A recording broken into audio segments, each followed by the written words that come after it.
Alright, welcome to our new homework video. And we're looking at, with this fine video, the Minoans and Mycenaean civilizations, who were quite important, especially when it comes to the development of Greece, as these are the precursors of the Greek Empire that we probably think of. So, what are they doing? Where are they from? Why are they important? All very valid questions, and all will be answered today with even more added on for your viewing pleasure. Alright, so, kicking things off, we have the Minoans. And the Minoans were around from about 3600 BC to about 1400 BC. And they are very much a Bronze Age civilization, so they had certainly the use of bronze. And modern humans had reached this region of the world many thousands of years ago. But it wasn't until we started to have agriculture and more civilization that we can consider it a civilization. So, the Minoans were focused or centered on the island of Crete, and Crete, as we know, is this large island here on the map. So the Minoans spread out across this island, and since they were in the middle of the Mediterranean, or not in the middle of it, but at least surrounded by the Mediterranean, the Minoans became extremely good traders. They created and built a number of trading ships, which they were able to use to sail about the Mediterranean. But that is really what gave it the most power. And when it came to trade, the Minoans especially were important with trading our saffron, a spice, the most expensive spice in the world. Costs today about $5,000 a pound. So saffron was one of their big trading goods. They also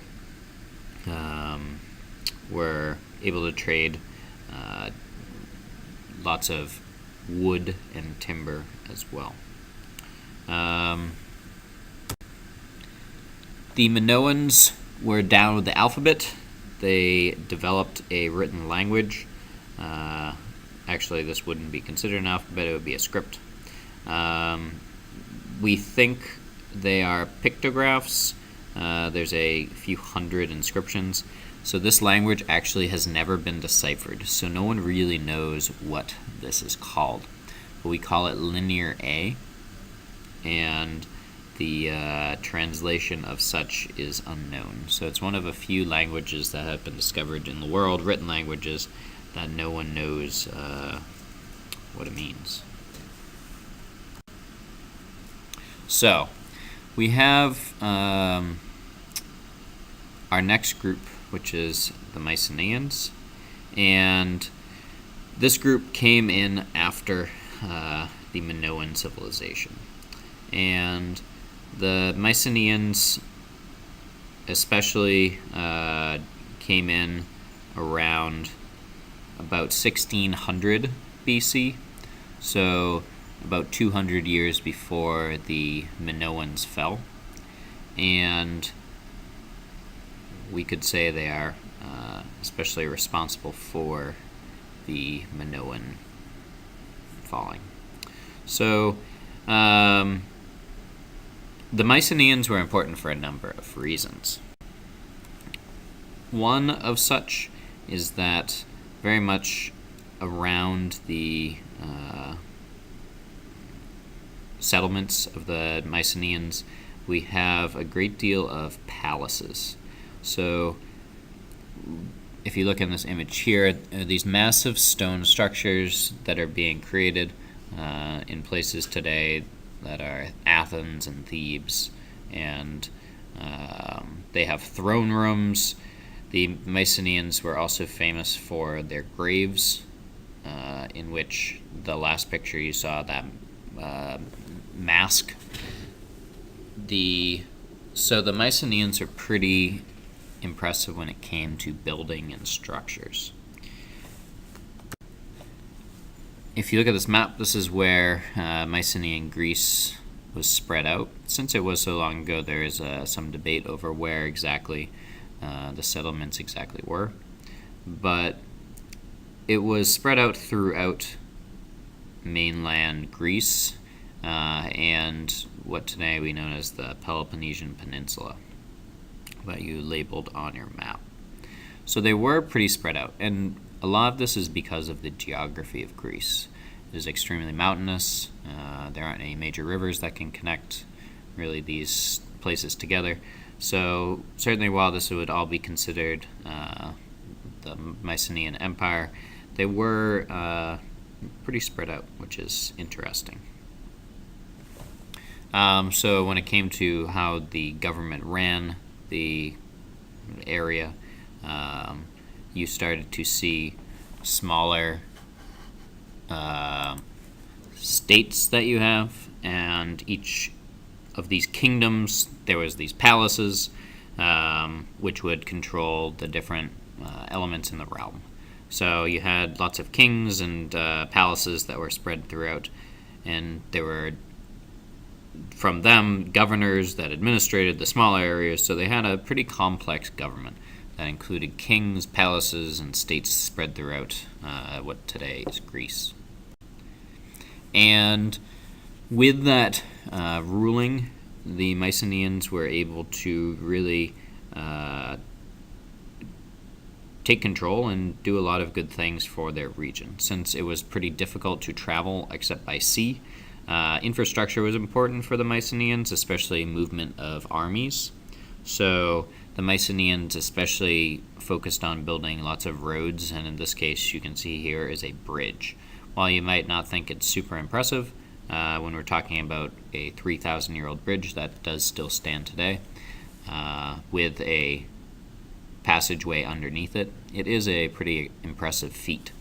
So the Mycenaeans' ability to build and especially move people was one of the things that set them apart.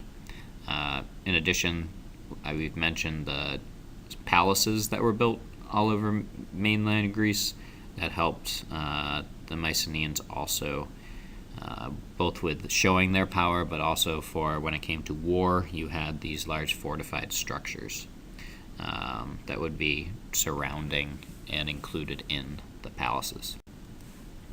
So advancements-wise, we have, especially when it comes to architecture, the Mycenaeans were also big in artwork. So when it came to different types of art, namely painting, pottery, and metalwork, these were all important pieces. And when you start seeing very ornate structures of tombs. So this is an image right now of a tomb that you might think are similar perhaps to the Egyptian tombs, and certainly the Egyptians and the Mycenaeans did trade. Which, while the Mycenaeans were great traders, in addition to the Minoans, so the Mycenaeans did take up that idea of trade as well. And since Greece, as we've looked at on the maps, is not particularly favorable when it comes to farming or other endeavors, trade became the big moneymaker for the Mycenaeans as well. However, when it comes to the end of the Mycenaean era, we start to think of, there's the biggest idea is it's called the Dorian invasion, in which case there's this idea that coming from the north you saw an invasion of the Mycenaean civilization, which also went down into Crete, which ended up establishing what we now today think of ancient Greece.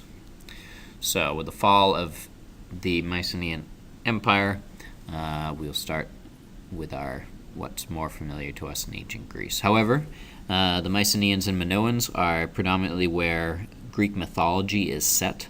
So when they told stories of Greek mythology, this is the time period that the stories were told in. So while it's not super important when it comes to political or economic affairs that we're going to look at, when it comes to the mythology affairs, this is really where the time period that we're looking at is where all those stories are set.